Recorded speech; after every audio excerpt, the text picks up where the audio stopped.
ಕೃಷಿ ಬಂಧುಗಳೇ ನಮಸ್ಕಾರ. ರೈತರು ತಮ್ಮ ಕೃಷಿ ಬೆಳೆಗಳಿಗೆ ಸಂಬಂಧಪಟ್ಟಂತೆ ಕೇಳಿದ ಪ್ರಶ್ನೆಗಳಿಗೆ ನಾಡೋಜ ಡಾಕ್ಟರ್ ಎಲ್ ನಾರಾಯಣ ರೆಡ್ಡಿ ಅವರು ಉತ್ತರವನ್ನ ನೀಡಿದ್ದಾರೆ. ಬನ್ನಿ, ಪ್ರಶ್ನೆಗಳೇನು, ಅದಕ್ಕೆ ಪರಿಹಾರವೇನು ಅಂತ ನೋಡೋಣ.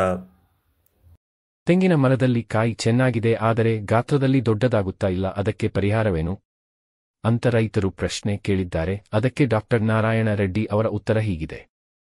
ಕಾಯಿ ಬಿಡುವ ಪ್ರತಿ ತೆಂಗಿನ ಮರಕ್ಕೆ ಪ್ರತಿದಿನ 45 ಲೀಟರ್ ನೀರು ಕೊಡಬೇಕು.